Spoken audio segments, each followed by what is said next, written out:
أعوذ بالله من الشيطان الرجيم. بسم الله الرحمن الرحيم. ألف لام را، تلك آيات الكتاب الحكيم. أكان للناس عجبا أن أوحينا إلى رجل منهم أن أنذر الناس وبشر الذين آمنوا أن لهم قدم صدق عند ربهم. قال الكافرون إن هذا لساحر مبين. إن ربكم الله الذي خلق السماوات والأرض في 6 أيام ثم استوى على العرش يدبر الأمر ما من شفيع إلا من بعد إذنه. ذلكم الله ربكم فاعبدوه أفلا تذكرون. إليه مرجعكم جميعا وعد الله حقا إنه يبدأ الخلق ثم يعيده ليجزي الذين آمنوا وعملوا الصالحات بالقسط والذين كفروا لهم شراب من حميم وعذاب أليم بما كانوا يكفرون. هو الذي جعل الشمس ضياء والقمر نورا وقدره منازل لتعلموا عدد السنين والحساب. ما خلق الله ذلك إلا بالحق يفصل الآيات لقوم يعلمون. إن في اختلاف الليل والنهار وما خلق الله في السماوات والأرض لآيات لقوم يتقون. إن الذين لا يرجون لقاءنا ورضوا بالحياة الدنيا واطمأنوا بها والذين هم عن آياتنا غافلون أولئك مأواهم النار بما كانوا يكسبون. إن الذين آمنوا وعملوا الصالحات يهديهم ربهم بإيمانهم تجري من تحتهم الأنهار في جنات النعيم. دعواهم فيها سبحانك اللهم وتحيتهم فيها سلام وآخر دعواهم أن الحمد لله رب العالمين. ولو يعجل الله للناس الشر استعجالهم بالخير لقضي إليهم أجلهم فنذر الذين لا يرجون لقاءنا في طغيانهم يعمهون. وإذا مس الإنسان الضر دعانا لجنبه أو قاعدا أو قائما فلما كشفنا عنه ضره مر كأن لم يدعنا إلى ضر مسه كذلك زين للمسرفين ما كانوا يعملون. ولقد أهلكنا القرون من قبلكم لما ظلموا وجاءتهم رسلهم بالبينات وما كانوا ليؤمنوا كذلك نجزي القوم المجرمين. ثم جعلناكم خلائف في الأرض من بعدهم لننظر كيف تعملون. وإذا تتلى عليهم آياتنا بينات قال الذين لا يرجون لقاء نأت بقرآن غير هذا أو بدله قل ما يكون لي أن أبدله من تلقاء نفسي إن أتبع إلا ما يوحى إلي إني أخاف إن عصيت ربي عذاب يوم عظيم. قل لو شاء الله ما تلوته عليكم ولا أدراكم به فقد لبثت فيكم عمرا من قبله أفلا تعقلون فمن أظلم ممن افترى على الله كذبا أو كذب بآياته إنه لا يفلح المجرمون ويعبدون من دون الله ما لا يضرهم ولا ينفعهم ويقولون هؤلاء شفعاؤنا عند الله قل أتنبئون الله بما لا يعلم في السماوات ولا في الأرض سبحانه وتعالى عما يشركون وما كان الناس إلا أمة واحدة فاختلفوا ولولا كلمة سبقت من ربك لقضي بينهم فيما فيه يختلفون ويقولون لولا أنزل عليه آية من ربه فقل إنما الغيب لله فانتظروا إني معكم من المنتظرين وإذا أذقنا الناس رحمة من بعد ضراء مستهم إذا لهم مكر في آياتنا قل الله أسرع مكرا إن رسلنا يكتبون ما تمكرون هو الذي يسيركم في البر والبحر حتى إذا كنتم في الفلك وجرين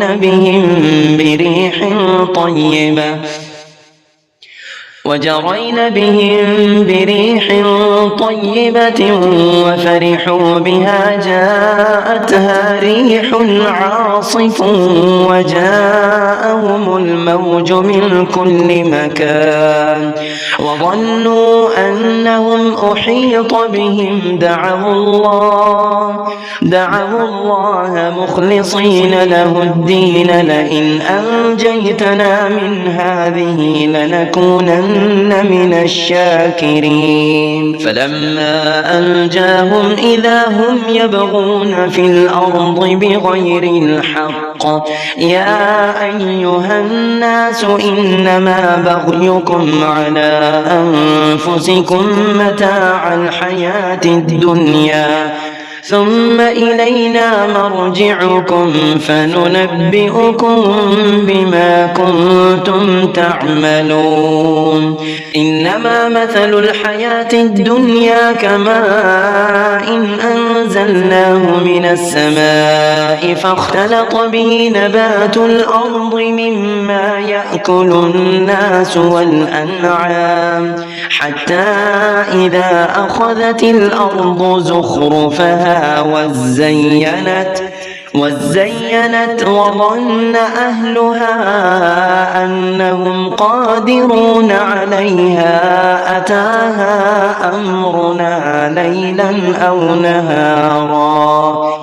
أتاها أمرنا ليلا أو نهارا فجعلناها حصيدا كأن لم تغن بالأمس كذلك نفصل الآيات لقوم يتفكرون والله يدعو إلى دار السلام ويهدي من يشاء إلى صراط مستقيم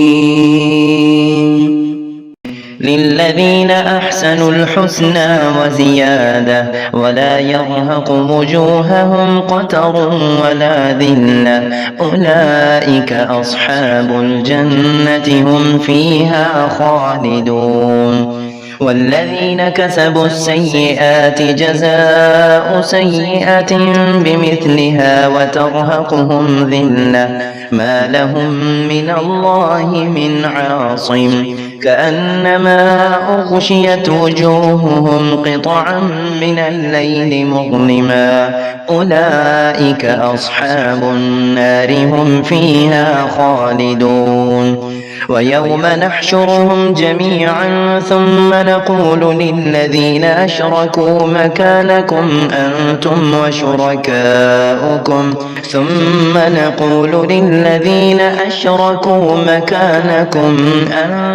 وشركاؤكم فزيلنا بينهم وقال شركاؤهم ما كنتم إيانا تعبدون فكفى بالله شهيدا بيننا وبينكم إن كنا عن عبادتكم لغافلين هنالك تبلو كل نفس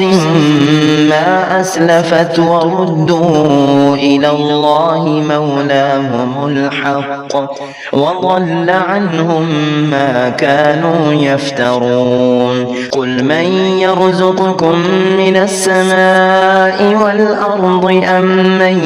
يملك السمع والأبصار ومن يخرج الحي من الميت ويخرج الميت من الحي ومن يدبر الأمر فسيقولون الله فقل أفلا تتقون فذلكم الله ربكم الحق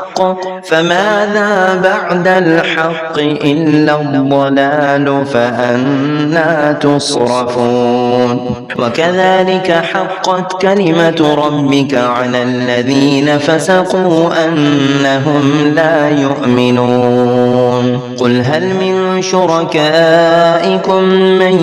يبدأ الخلق ثم يعيده قل الله يبدأ الخلق ثم يعيده فأنى تؤفكون قل هل من شركائكم من يهدي إلى الحق قل الله يهدي للحق أفمن يهدي إلى الحق أحق أن يتبع أم من لا يهدي إلا أن يهدى فما لكم كيف تحكمون وما يتبع أكثرهم إلا ظنا إن الظن لا يغني من الحق شيئا إن الله عليم بما يفعلون وما كان هذا القرآن أن يفترى من دون الله ولكن تصديق الذي بين يديه وتفصيل الكتاب لا ريب فيه من رب العالمين أم يقولون افترى قل فأتوا بسورة مثله وادعوا من استطعتم من دون الله إن كنتم صادقين بل كذبوا بما لم يحيطوا بعلمه ولما يأتهم تأويله كذلك كذب الذين من قبلهم فانظر كيف كان عاقبة الظالمين ومنهم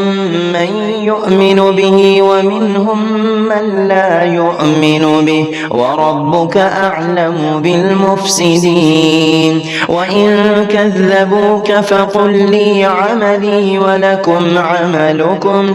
أنتم بريئون مما أعمل وأنا بريء مما تعملون ومنهم من يستمعون إليك أفأنت تسمع الصم ولو كانوا لا يعقلون ومنهم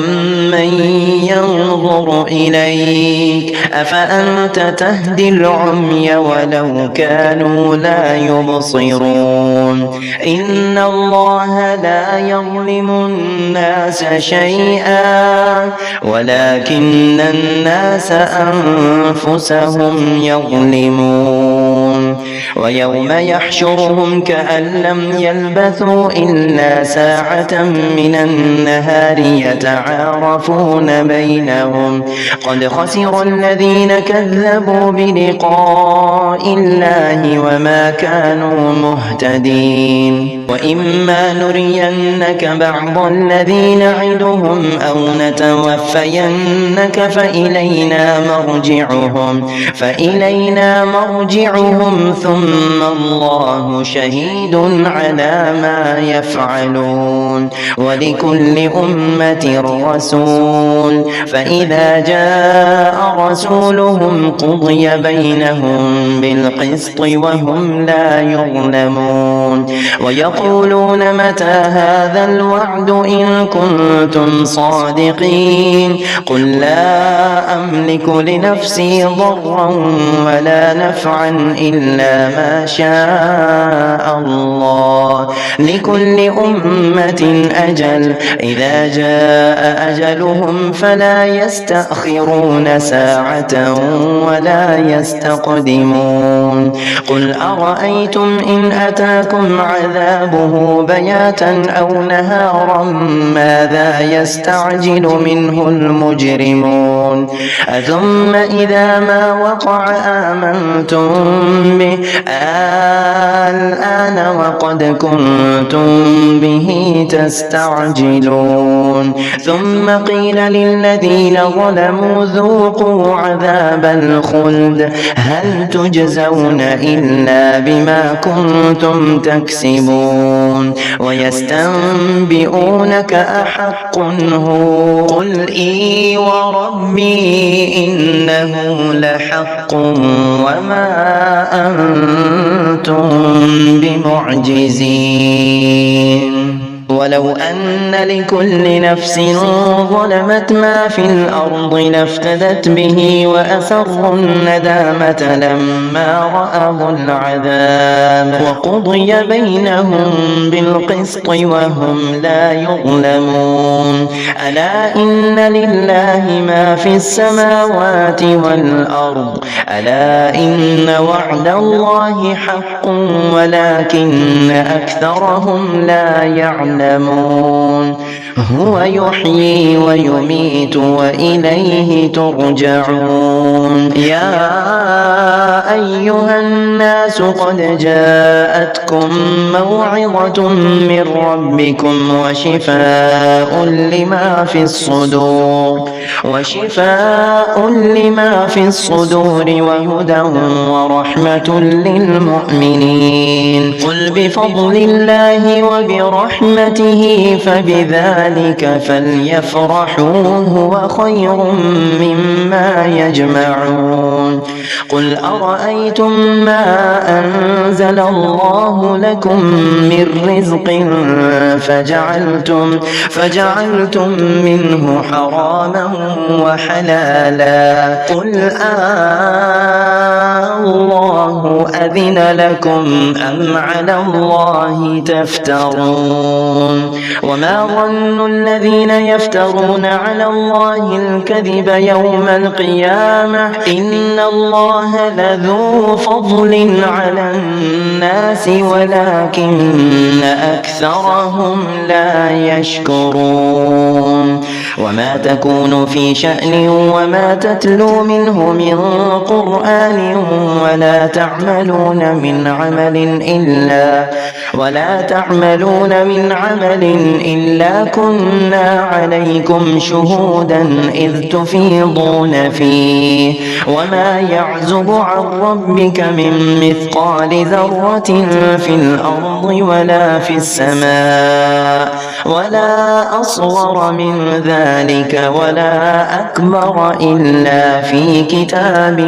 مبين ألا إن أولياء الله لا خوف عليهم ولا هم يحزنون الذين آمنوا وكانوا يتقون لهم البشرى في الحياة الدنيا وفي الآخرة لا تبديل لكلمات الله ذلك هو الفوز العظيم ولا يحزنك قولهم إن العزة لله جميعا هو السميع العليم ألا إن لله من في السماوات ومن في الأرض وما يتبع الذين يدعون من دون الله شركاء إن يتبعون إلا الظن وإن هم إلا يخرصون هو الذي جعل لكم الليل لتسكنوا فيه والنهار مبصرا إن في ذلك لآيات لقوم يسمعون قالوا اتخذ الله ولدا سبحانه هو الغني له ما في السماوات وما في الأرض إن عندكم من سلطان بهذا أتقولون على الله ما لا تعلمون قل إن الذين يفترون على الله الكذب لا يفلحون متاع في الدنيا ثم إلينا مرجعهم ثم نذيقهم العذاب الشديد بما كانوا يكفرون واتل عليهم نبأ نوح إذ قال لقومه يا قوم إن كان كبر عليكم مقامي وتذكيري بآيات الله فعلى الله توكلت فأجمعوا أمركم وشركاءكم ثم لا يكن أمركم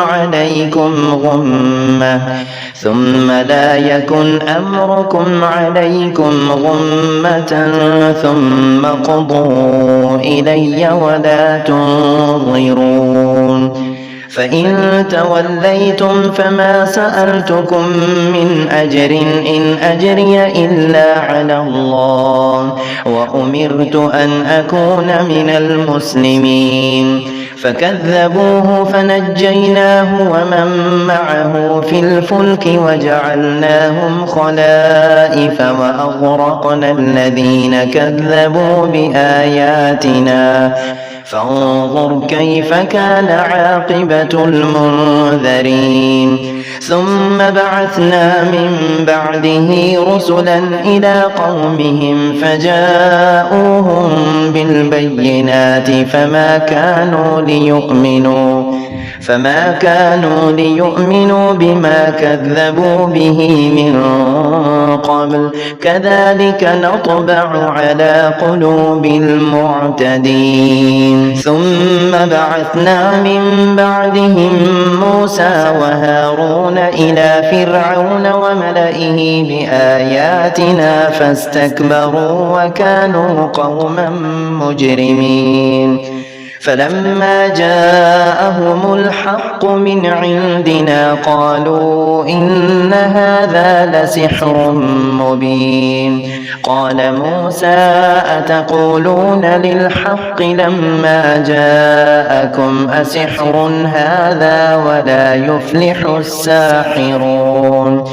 قالوا أجئتنا لتلفتنا عما وجدنا عليه آباءنا وتكون لكما الكبرياء في الأرض وما نحن لكما بمؤمنين وقال فرعون ائتوني بكل ساحر عليم فلما جاء السحرة قال لهم موسى ألقوا ما أنتم ملقون فلما ألقوا قال موسى ما جئتم به السحر إن الله سيبطله إن الله لا يصلح عمل المفسدين ويحق الله الحق بكلماته ولو كره المجرمون فما آمن لموسى إلا ذرية من قومه على خوف من فرعون وملئهم أن يفتنهم وإن فرعون لعال في الأرض وإنه لمن المسرفين وقال موسى يا قوم إن كنتم آمنتم بالله فعليه توكلوا إن كنتم مسلمين فقالوا على الله توكلنا ربنا لا تجعلنا فتنة للقوم الظالمين ونجنا برحمتك من القوم الكافرين وأوحينا إلى موسى وأخيه أن تبوأ لقومكما بمصر بيوتا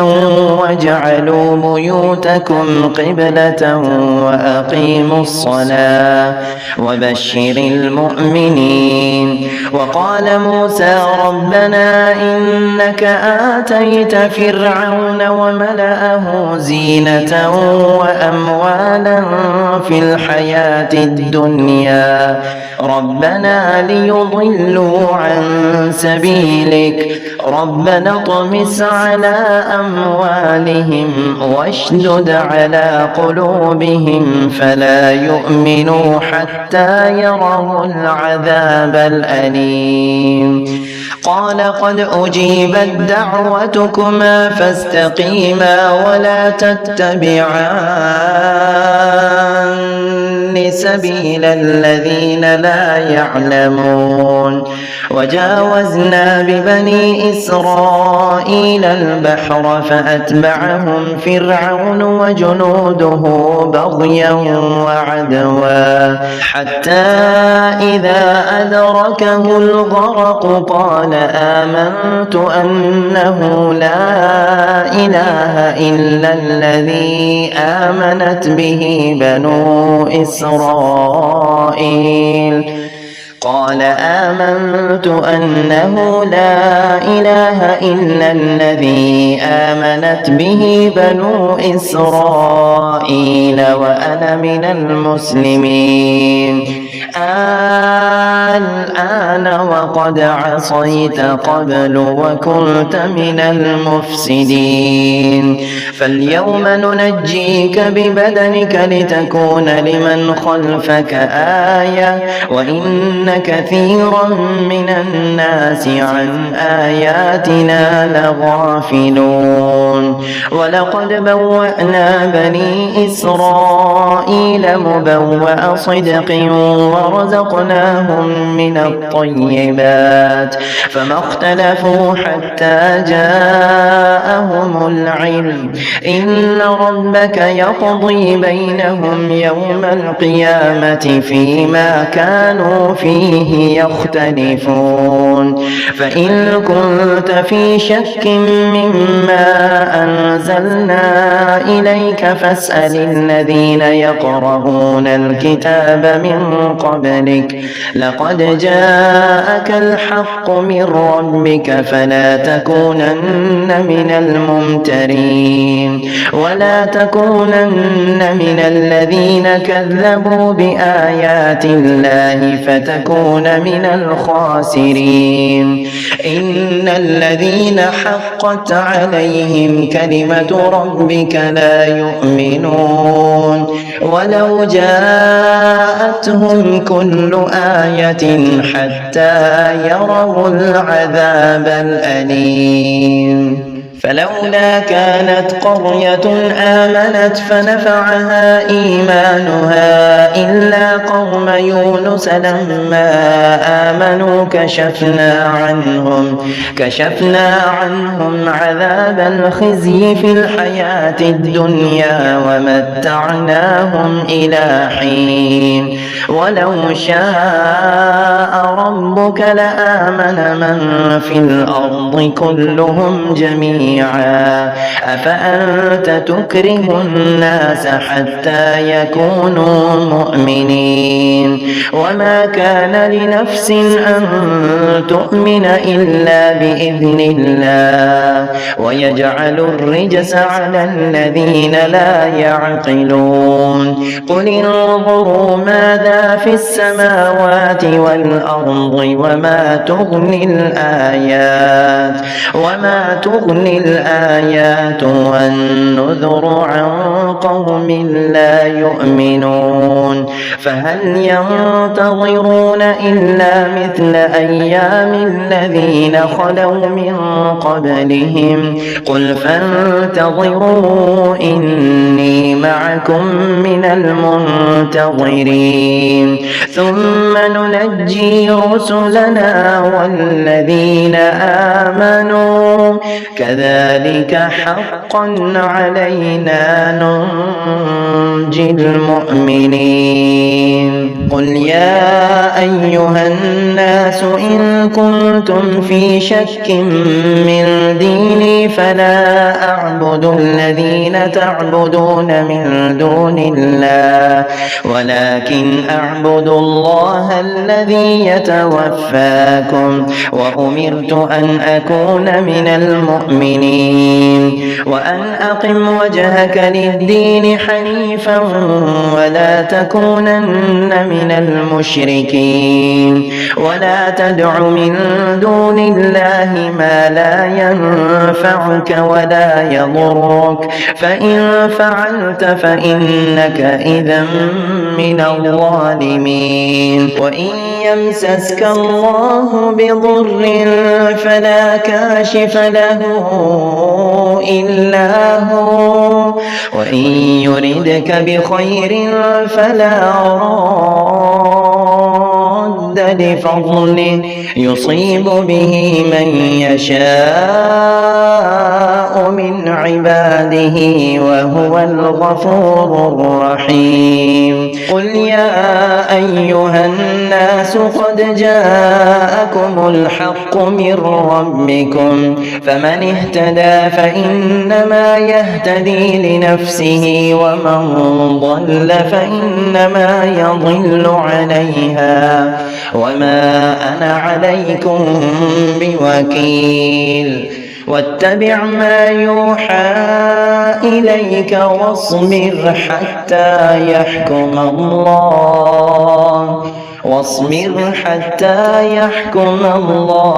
وهو خير الحاكمين.